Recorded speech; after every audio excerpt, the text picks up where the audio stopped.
Hello viewers, আজকে আমরা দেখাবো কিভাবে আপনি আপনার মোবাইলের নাম্বারগুলোকে একই সাথে মার্জ করে রেখে দিতে পারেন আপনার মেমোরি কার্ডে এবং আপনার সিম থেকে কিভাবে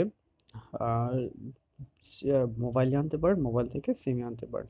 এই প্রবলেমটা আমরা অ্যাজ ইউজুয়ালি সবসময় পড়ে থাকি, বাট সলিউশন করতে গেলে অনেক প্রবলেম হয়।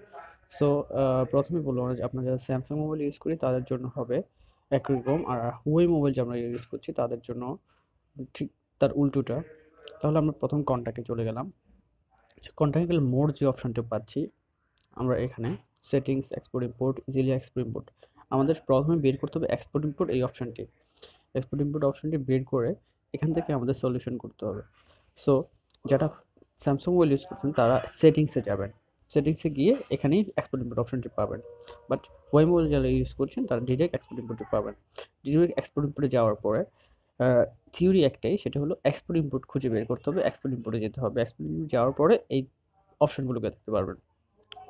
এক্সপোর্ট টু সিম, সিম থেকে এক্সপোর্ট করবেন। এক্সপোর্ট টু স্টোর, স্টোর থেকে এক্সপোর্ট করে import to another device. Import to another device দিয়ে বলে আপনি ব্লুটুথ থেকে নিতে পারবেন, ওয়াইফাই থেকে ইম্পোর্ট করতে পারবেন, সেটা আমাদের দরকার নেই। এক্সপোর্ট টু অ্যানাদার ডিভাইস আমাদের লাগছে না। ইম্পোর্ট ফ্রম সিম, আমার সিমে কোনো নাম্বার নেই, দ্যাটস ওয়াই ইম্পোর্ট করতে হচ্ছে না। আমি যদি এখানে ইম্পোর্ট ফ্রম স্টোর, স্টোরে যদি আমার সেভ করা থাকে তাহলে আমি এখান থেকে ডিরেক্ট দেখুন আমার মেমোরিতে না নিয়ে আমি ডিরেক্ট আমার জিমেলে নিয়ে যাচ্ছি। এই যে কন্ট্যাক্ট অ্যাড্রেসটি সম্পূর্ণ জিমেল নিয়ে যাচ্ছি। সার্চিং কন্ট্যাক্ট জিমেলে সেভ হয়ে যাচ্ছে। এই যে একটা ফাইল তৈরি হয়েছে, এই ফাইলটি আমি যখন ওপেন করব ইম্পোর্ট হয়ে যাচ্ছে, কন্ট্যাক্টগুলো সব ইম্পোর্ট হয়ে যাচ্ছে। এটা আমার চলে গেল। এবার সিম, এক্সপোর্ট টু সিম, সিম থেকে এক্সপোর্ট করার জন্য এখানে দেখুন আপনি ফোনে সেভ করতে পারছেন।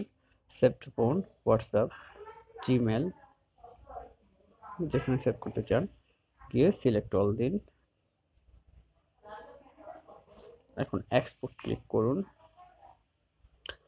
Name, a name 2 numbers, mail address can save for each sim contact with additional details saved separately. Duplicate contact will be discarded, তার মানে ডুপ্লিকেট কন্ট্যাক্টগুলো সব ডিলিট হয়ে যাবে।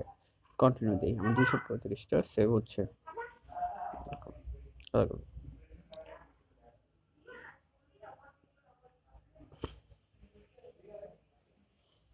সেভ হতে একটু সময় নেবে।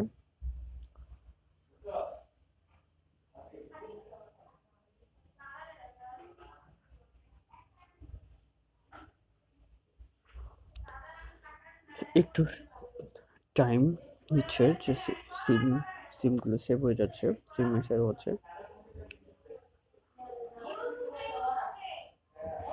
আমার এই নাম্বারগুলো সিমে ছিল, মোবাইলে ছিল না। সিমের কন্ট্যাক্টগুলো সব মোবাইলে চলে আসতেছে। মোবাইলে এত নাম্বার, 250 নাম্বার একসাথে সেভ হয়ে যাবে, আপনারা দেখলে মজা পাবেন। দেখুন মোবাইলে আমার নাম্বার ছিল মাত্র 10 থেকে 12টা, এখন এখানে সব নাম্বারগুলো চলে এসেছে। এটা হলো সবচেয়ে, এইগুলো করতে গেলে আমাদের খুব ডিফিকাল্টিস পড়তে হয়, বাট এখান থেকে আমরা সহজে করতে পারছি। আবারও বলে দিচ্ছি কোথায় যাব, এক্সপোর্ট ইম্পোর্টটা খুঁজে বের করব, তারপর এখান থেকে আমরা করে দেবো এক্সপোর্ট টু স্টোর। স্টোরে আমরা একটি ফাইল ক্রিয়েট করে নিচ্ছি, will not only be save from, ঠিক আছে। এক্সপোর্ট কন্ট্যাক্ট ফ্রম সিম থেকে এক্সপোর্ট করে নিচ্ছি। এক্সপোর্টিং হয়ে গেছে। এই ফাইলটা আমরা পাবো ফাইল ম্যানেজার গেলে, দেখবেন আপনি আপনার কন্ট্যাক্টটা পেয়ে যাবেন। ডকুমেন্টগুলো কোথায়, ডকুমেন্ট,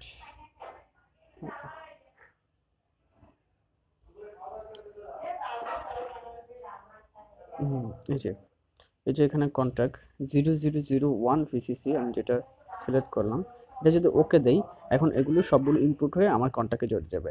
এই ফাইলটা আপনি রেখে দেন, রেখে দেওয়ার পরে এই ফাইলটা আপনি যে কোনো মোবাইলে গিয়ে ওপেন করবেন, আপনার সিমের সবগুলো ডিটেলস একসাথে এই ফাইলটা ওপেন করলেই একসাথে ডিটেলস সব কন্ট্যাক্টগুলো আপনার মোবাইলে সেভ হয়ে যাবে। এটা এই মোবাইলে করুন, ইভেন আপনার অন্য মোবাইলে এটা ব্লুটুথ বা ট্রান্সফার করে নিয়ে আপনি করতে পারেন। তাহলে মেবি আপনারা সবাই ক্লিয়ার হয়েছেন কীভাবে আপনি করতে হবে। তো আজকের মতো ভিডিওটি এখানেই শেষ করছি। নতুন ভিডিওতে আপনাদের সবাইকে স্বাগতম। যদি ভালো লেগে থাকে অবশ্যই লাইক, কমেন্ট, শেয়ার করবেন। ধন্যবাদ।